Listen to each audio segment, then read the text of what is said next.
All right, welcome back, guys, to the second episode of the Cleaning Business Audit. Today, I have on a cleaning business owner from Austin, Texas, Tanner. Welcome, Tanner. Thanks for coming on. Max, glad to be here and excited to see what I can do to take my cleaning business to the next level. Yeah, I'm very excited to break everything down. Let's just get right into it. When did you originally start your business? I started it in the summer of 2023. I was currently working a W-2 job or W-2 at Southern Glazers. So I was selling liquor to bars and restaurants here in Austin, Texas, and just realized that I kind of wanted to do something else, and then saw like a ad for like made this. And then I was like, okay. So I started like asking to do it and then just kind of went fully into it. And now here I am. Awesome. So that's what really made you start this entrepreneurial journey. You just saw an ad and jumped right into it, head first. Actually, I'm a very blessed individual. I was in Switzerland with my family and I was like sitting there. I was like, how can I make this like my reality? Like, how can I do whatever I wanted? And then I just saw on X, like a thing for like a cleaning business. And I was like, I know you've probably done the same. Anybody that's in a service business has tried the drop shipping. They've tried the Amazon FBA. We've tried any online way to make money, and it just never really clicked. And then I was like, you know what? I got a really good personality. I can talk and I can sell people something. I was like, I can totally sell cleaning. And then Yeah. so that's kind of how I started. And did you start off with a Made This franchise? No. I didn't do the franchise route because my dad's like one of my dad's cousins did a franchise like a Dickie's barbecue, which is like a thing in Texas. And he's like, you shouldn't do a franchise, son. It doesn't work. So I'm like, okay. So then I took like a course, like a HSA, and then kind of taught me how to set everything up. And then kind of from there, I just, took the business stuff that I learned in school and then doing stuff online and just other, experiences I had and just put it all into this and kind of built a little something nice for myself. Great. Yeah, that's an interesting story. So, just so everyone has a little background, me and Tanner put together a little presentation to go over all the financials, go over his tech stack, the business. We're gonna break down. I'll ask him some questions while he's kind of going over everything. And yeah, let's get into it. I'm gonna share my screen. All right, guys. So here is the little thing that Max and I made. So this is my financial overview for my business in 2024. So right here, we got my website, LoneStarHomeCleaning.org. We got my GMB. So currently this month, I'm at about 8,500 in sales. Location is Austin, Texas. Advertising platform, I don't have anything right now, but I am starting Google LSA again. And then years in business is two. Great. And do you only service Austin, Tanner? I do Austin, like surrounding areas, because it's like all Central Texas. So like we go down to like Buda or San Marcos, and then go up to like Georgetown. But like there's like a bunch of like different subdivisions, stuff like that. Okay, great. We'll go back to this, guys, because I want to get into the Google Business profile. How's organic traffic, by the way, to your Google Business, to your website? How often are you getting organic traffic? I'm not I'm not getting like a really good amount because I'm kind of under the thumb. It's like I am working with the Striker Digital guys, and it's just in Austin, you just have to have like a high review count. So I'm not really getting too much organic traffic. Well, we'll get into Just that. so here's a stack that I use every day. Everyone's favorite scheduling software, Booking Koala. If you're on X, you can see how the community feels about them. Business phone, I use Open Phone, and then my CRM to track some of my cold calling clients, I put it in HubSpot so I can just remind myself to who to reach back out to. Great. And how has your experience been booking Koala? Dude, I honestly I have not had the the problems that everybody else has been having. Like, not even gonna lie. I mean, it's slow. It's I don't know what they're trying to do with the leads thing. It made it more confusing. TBH. Yeah, agreed. And for anyone who is struggling with booking Koala or scheduling software, I'm going to put the link below this to our software that we're dropping. That's going to be an all-in-one scheduling software called Schedule Drop. It's going to be really cool. I'm very excited to show you guys, but let's get back into it. HubSpot, Tanner, HubSpot, how has your experience been with HubSpot? What are you using it for? Do you have any campaigns set up, automations set up, retargeting campaigns, anything like that? I use HubSpot for probably like the most basic thing is all I do is like any cold outreach clients that I get, like some key decision makers and stuff like that. I just put their information into HubSpot and then put my notes on like how our last conversation went and then put a reminder of when to reach back out. How much are they So charging you? I have the free version. Oh, great, great. Okay, because I know they get expensive, so I wasn't sure. Yeah. Okay, I had some sales rep call me and I was like, dude, I'm just gonna use this to track my clients, man. I appreciate you calling me, but that's about as far as our business is gonna go together. great, great. I don't know how he took that call, but I just how I phrased it Yeah. too. I don't blame you. Keep the fixed costs low. I do want to get into some ways once you start running LSA and getting leads to retarget leads, to close more leads, to make sure you're automating leads as well. Next, sales performance. So this is our total sales performance, everything collected through the business. So our total sales came out to about 110,000 last year. Great. And this is completely organic, guys. So no ad spend, 109,000 his first year. So our cost of goods sold, so my total cost of goods sold was about 65,813, which makes my gross margin out to about 39.92%. Yeah. And so what do you think the cost is why your cleaner pay is so high? Do you think that's because of undercharging jobs or for overpaying cleaners? Do you pay them? How do you pay your cleaners? Is it an hourly rate? So how I pay my cleaners, and this is kind of like a debate I've had with some other people. And so when I first started out, I just paid them kind of half of what the job was. And kind of the thinking behind that is how I view it is I get the most out of my people, which I've been able to do that. It's because some of these ladies, like I ideally want them to make 40 or $50 an hour. And the reason why they do that is because one, they will never find another job, that's going to pay them this amount of money and have this flexibility. So for me, and I like to kind of take care of my people and build like a trustworthy ecosystem, because that's kind of one of the biggest things in this space is like, will your people show up on time and do a good job? So I've had, you know, 300 to 400 experiences with the ladies that I have and the ladies that they send me, of having excellent work. And I have it to where I have 5 cleaning ladies I could text right now to do a clean in an hour. And that's something in this space that is really kind of hard to do. So I know I do have like a higher cost and I kind of want them to make good money out of it. And I feel like that just comes back in spades with the quality that we provide and, you know, being able to get more clients and do a better job than everybody else because our ladies make the most, so they're going to put the most work in. Yeah. So, look, I'm all for taking care of your cleaners and paying them well, but there has to be a line because when it comes to the point where it's hurting your business or where, you're not profiting as much as you should, then Yeah. that's an issue because at the end of the day, how are you going to pay them at all if you're out of business, right? And if you're paying them too much, you won't be able to survive, especially with LSA costs being super high and Right. everything is just expensive nowadays. You have low margins in the cleaning industry. I know everyone likes to act like the margins are great in this industry, but they're really not that great. You're probably working with 20 to honestly anywhere from 15 or even I think you're lower than that 10% to 35%. And a lot of that the biggest cause of just low margins is overpaying cleaners and underpricing jobs. So it has to be aligned, and I think there is, Tanner. There's other ways of ensuring that your cleaners do quality work than paying them an hourly rate that to me sounds a little absurd. I think Yeah. what I would recommend doing is incentivizing them financially as well, but for 5-star reviews or for completing jobs without complaints and for showing up on time and doing all these little things, it will add up to them as well.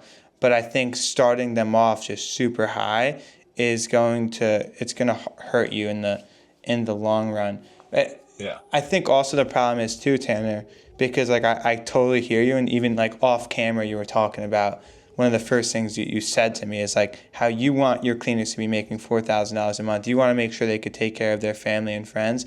And I think in order to do that, we have to just get them more work, not like more work, more consistent work, maybe less hourly rate versus less work and just increase the hourly rate, and then you're not able to go look for that more work because you don't have enough, income to invest into ad spend after that. Right. Right. But okay, let's get into the next slide. Operating expenses and overview. So advertising promotional, that is just me investing in local SEO on my business, and then consulting fee was paying off a advanced course that I might not have really needed, but kind of got sold to. But yeah.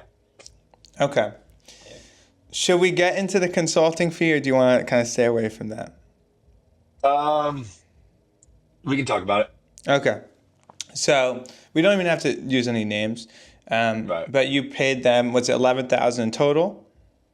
No, so on the last one it was like 25,000 for the full course thing. This is like an elevated course thing, and so I paid some of it off in 2023 to 2020, like the year before, and then finished all the payments this year.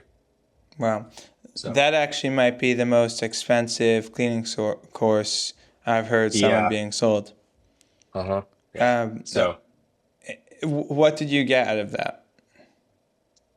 so unfortunately for me, I feel like if I would have put more time into it, but I also was kind of balancing a job at the same time and just didn't have the time to make like a 2 o'clock call. I mean, I just kind of got just some other basic stuff that like how to price some jobs and then how to get like more reviews and stuff like that. And then I didn't really take full advantage of it. So it's kind of like a little bit on me, but Hmm. I, honestly, I can't really tell you, but Well, you know what? As long as you got something from it, I don't want to dig too deep into that. But it's your business. I'm glad you're able to pay it off and move on and learn from yep, that. And hopefully you got some good things out of that. So net income 2024. it was about 9,000. All right, so this is the P&L month by month. Let's just look at the last 3 months, because it looks like in October you guys had a big month. You did, was 9,000 in profit. Is that correct? Yep. And so kind of the reason for like a month by month variant is for you guys that are trying to, build organic connections with property management companies. These people kind of pay like either net 30 and even sometimes net 60. So it's really important. And that's why you see some fluctuation in my business is because you have to keep a good amount of money on hand so that you can still pay your people out for the jobs and then you get paid at the very end of the month. So you can kind of see some different fluctuations and stuff like that. Yeah. Yeah. Are most of your commercial contracts and property managers that you work with, are they typically net 30 or net 60? Because net 60 is a little absurd. Yeah, they're net 30, so thank God. And some of them now it's like so kind of with these property managements, like when the tenants move out, they have to book through us too. And then whenever they have units that aren't booked or need touch-up cleanings, they book us and pay us for that as well. So there's kind of like just a good amount of money coming in and out on both ways. Okay, cool. Yeah, so there's a lot of fluctuation here. I would love to see more consistent income. I think that is just from the amount of sales every month. Your sales fluctuate a lot. Like you see August 21, 20. Yeah, it looks like just one.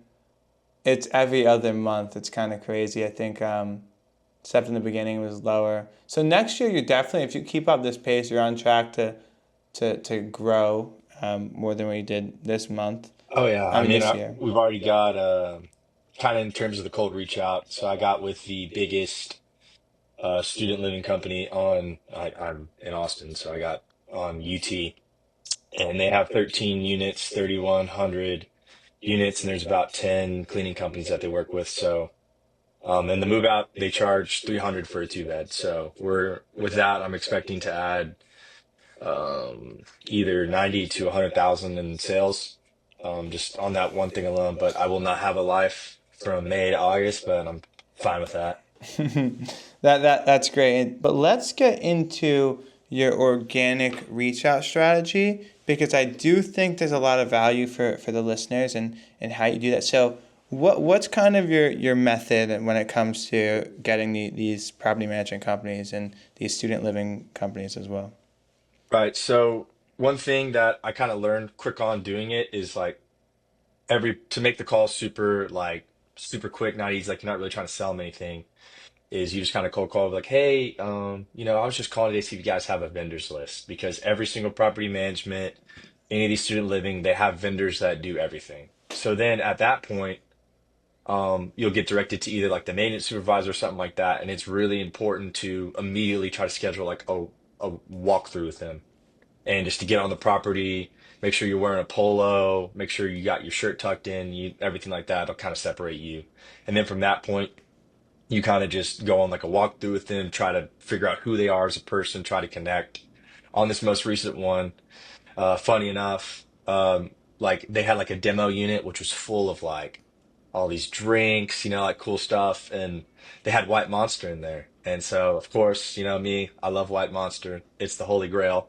So I grabbed the White Monster, and this maintenance manager, this guy's probably was like his early 40s, late 30s.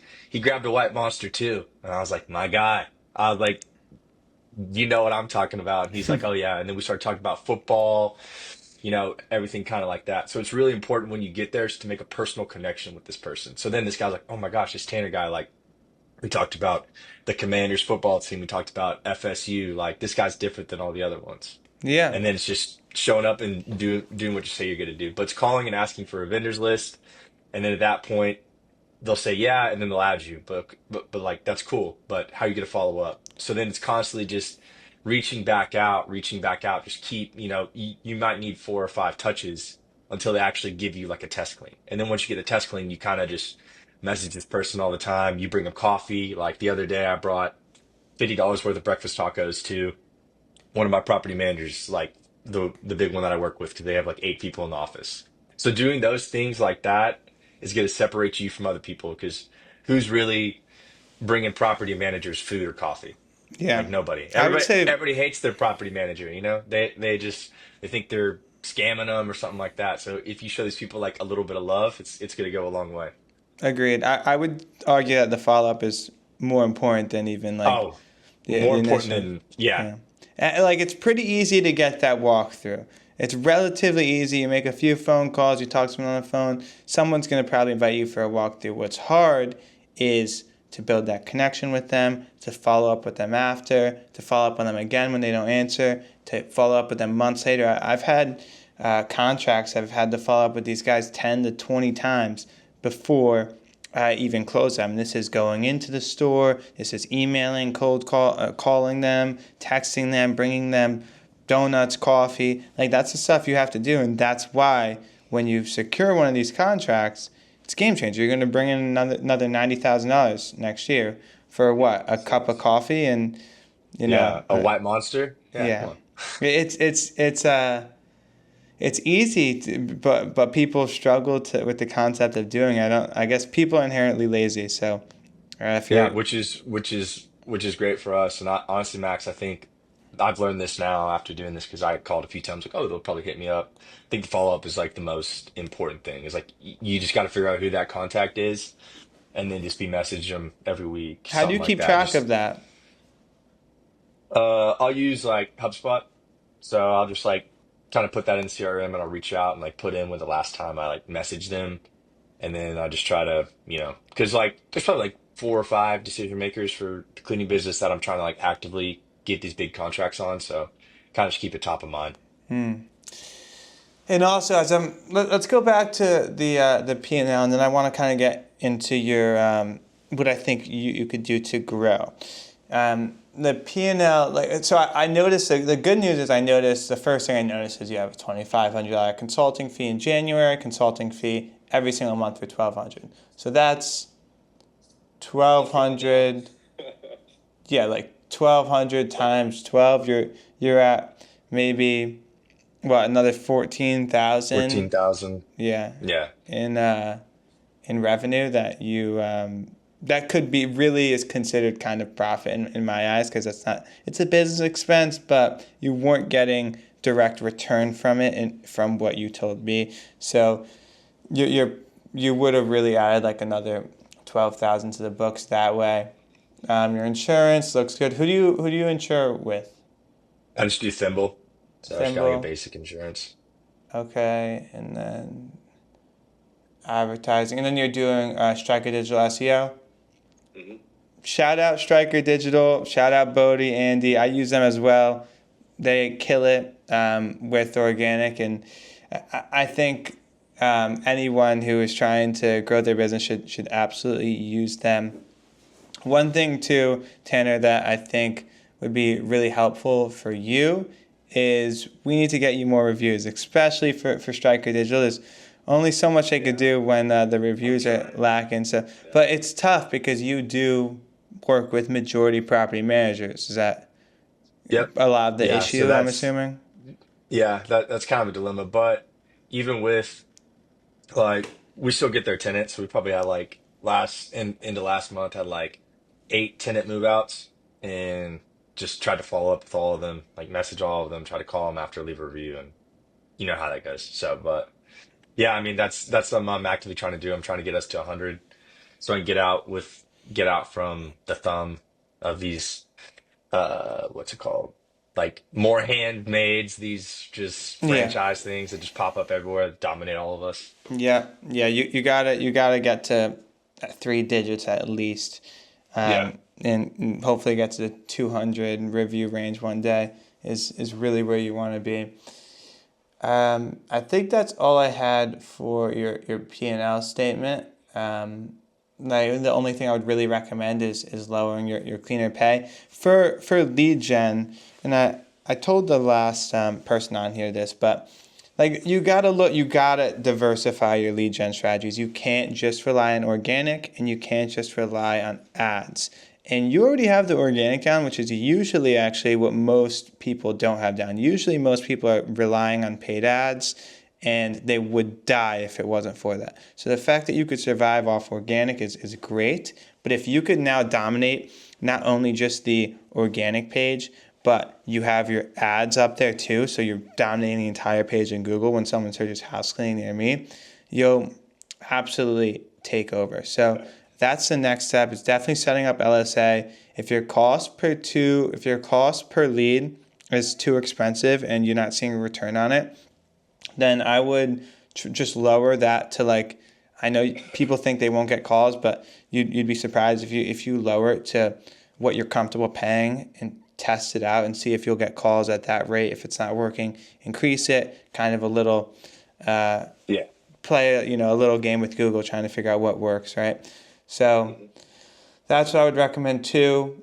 And then I would also encourage, although doing outreach your way with like cold calling is good, but I would also encourage looking at other ways to do outreach at scale more efficiently. Um, Yeah, I've got a Instantly account set up, but so I Instantly's great for the emails, but the leads and setting up that shit, like the lead service they have is not, in my opinion, is not good. So I think Apollo might be another good one, and I just got like a Google scraper, so that could kind of help out a little bit as well.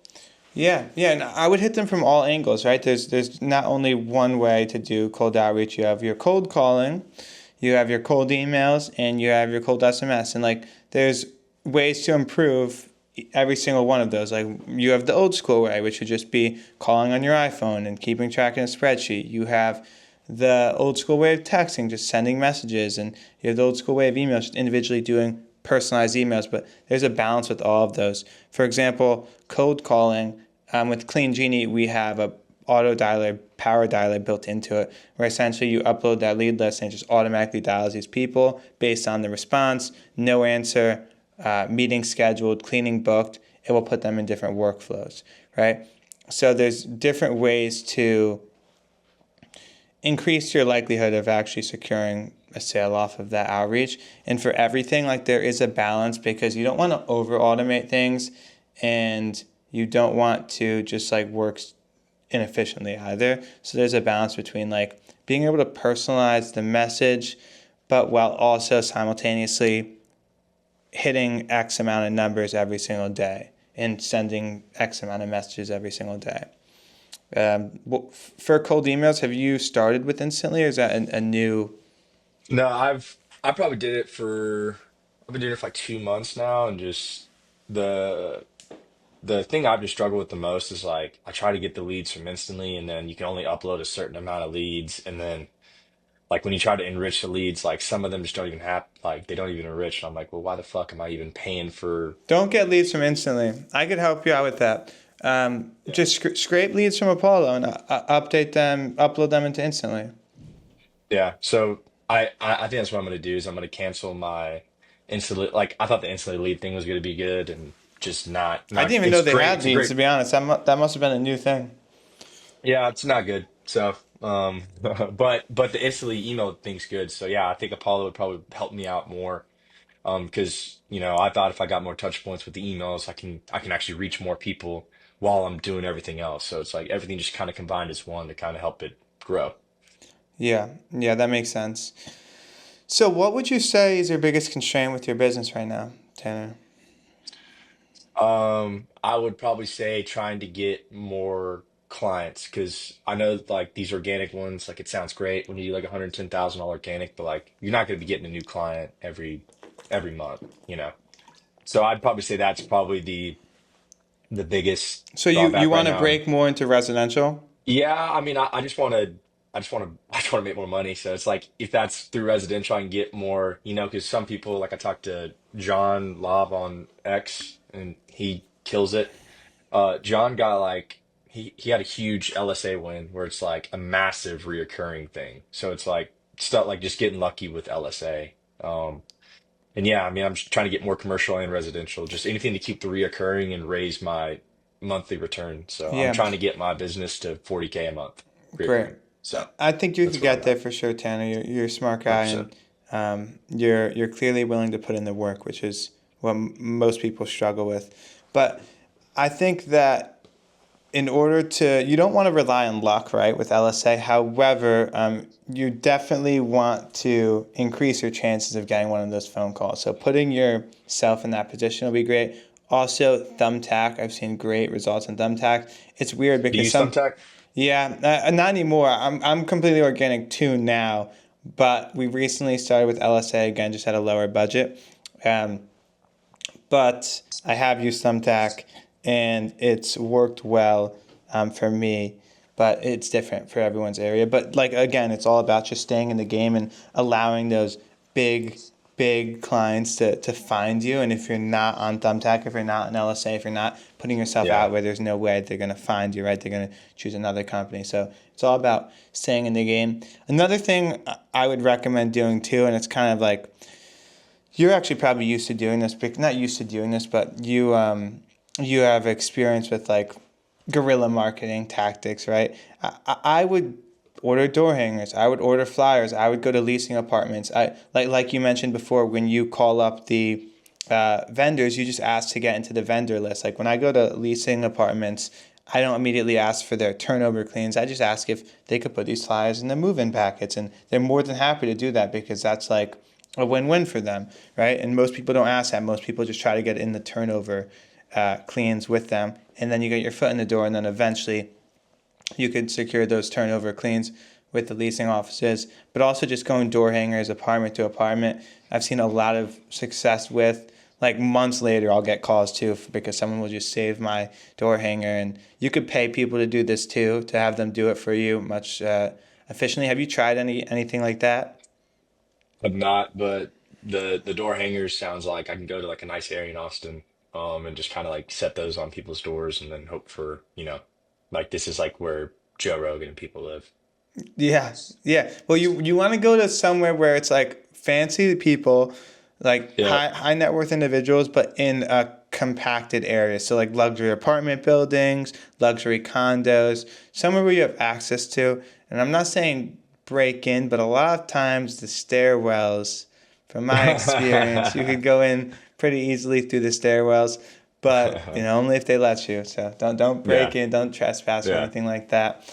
Um, But yeah, I think you're off to a good start, Tanner. I think next year, or I guess this year, 2025, will be great for you. I really think you're going to have to lower your cost, your cleaner pay to your cleaners. In order to do that, you're probably going to have some issues with your current Yeah. cleaners. So what you could do, and this is what I would recommend doing because I've been in this situation before, and for anyone listening, you could never pay you could always lower your cleaner pay. I'm sorry, I'm messing up my words. For anyone listening, you can always increase your cleaner pay. You can never lower it because Over when it. you Yeah. lower it, they're going to have issues. They're not going to be happy. They're going to complain. They're not going to want to put in work for you. They're going to really be unhappy with you. So when you start off paying your cleaners, you want to start them at a lower rate. You don't want to start them at, let's say most people are The paying them job. $20 an hour. Start them at 18. And like if they're really giving you issues, and raise it a little bit to 19 and 20, but don't start them at 25, 30, and then you realize that, oh my God, if I pay them $30 an hour, I'm only going to be able to profit $20 from this job, right? You need to start them at a rate that they could grow and increase a little bit, and you could incentivize that growth. But if you start them too high, they're going to have nothing to work for. They're not going to, you know, be incentivized at all to continue working, to grow with your company.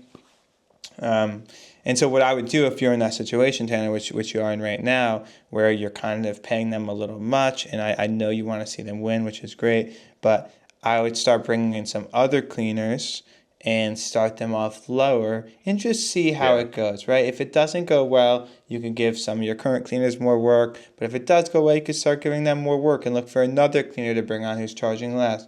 And I'm not saying you can't try to talk to your cleaners and be like, guys, I went over my numbers in 2024. Actually, I wouldn't mention that to them, but if you're talking to your new cleaners, I would just slowly lower the rates. And if they say anything to them, just be like, just uh, we could figure that out if Yeah. they that does happen. But typically, what I just say is, if you don't want the job, I'll assign someone else. And Yeah. Honestly, and I think what you said is like a really, really smart idea. And that's something I'm definitely gonna, as soon as I start, all these new people coming in, they'll start making 18 an hour. I think that'll be like a different change, because we have some big terms and stuff like that, and I'll keep kind of the old people grandfathered in because they've been here for like 2 years back when it started, but now we're kind of growing. So I think what Max just said had a lot of value. yeah, and it took me a while to figure that out too, because I started off the same way as you, maybe not like 30, $40 an hour, which is what I believe you're paying them. But Well, it's like half the job. So like a move out should take them 3 hours, and so it's like $300. So I just that's how I calculate. I'm not like giving them like $50 an hour. It's more of like yeah, half the job, and but takes them like 3 hours to do it. But well, yeah, I can make a lot more. okay, so why, if you're giving them half the job, was it 65,000 and because you're like, if it was half the job, you should be paying them 55,000. Yeah, So I don't know. I guess I overpaid them, so that's something I guess I could have. okay, and it's not that much, to be honest. Like, you would have added 10K to your profit if you kept them at close to 55 or maybe 9K, Yeah, because I know sometimes it's easy to go over. But like, if you just keep that in mind, and you could save yourself an extra $1,000 a month just from that, I yeah. think it's a no brainer, right? But yeah, I think you're on to a great start in 2025. I'm excited to see how this contract does for you too. If we start stepping up the paid ads, start stepping up with like doing outreach a little more efficiently, maybe check out Clean Genie. By the way, I do. I don't know if you I heard would of it. definitely give it yeah, after you just kind of drop like auto dials for you, which is kind of insane. I kind of want to see how that works, because that would be actually really helpful, because on top of this, I also do like roofing and construction, which I got into probably like 3 or 4 months ago, which completely different business, but that's like the same thing, like door knocking and hang, but But yeah, because that could help me out get more leads for cleaning while I'm working on both, you know. So Great. Well, I'll put the link below this video for anyone who also wants to check it out.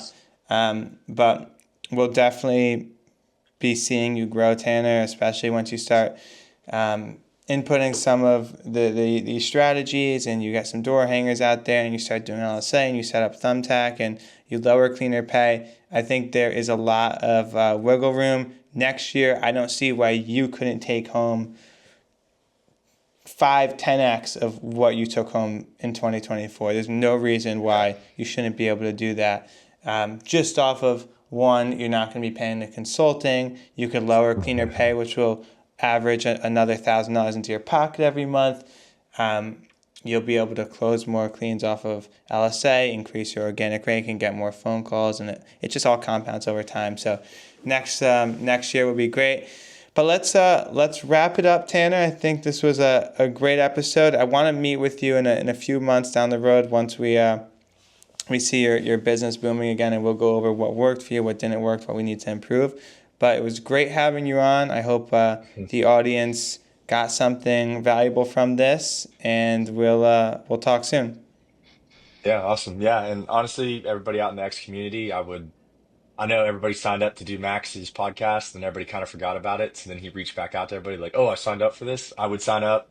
It's a fun experience. It's fun. It was fun talking to Max, connecting with Max a little bit more, and I just recommend it because you should get an honest look at your business. And I know it's hard for people to actually take feedback, so I would just open yourself up to that, and then you can kind of, get different ideas about how to attack things. And I'd recommend as many people in the space get on as possible because it's just fun.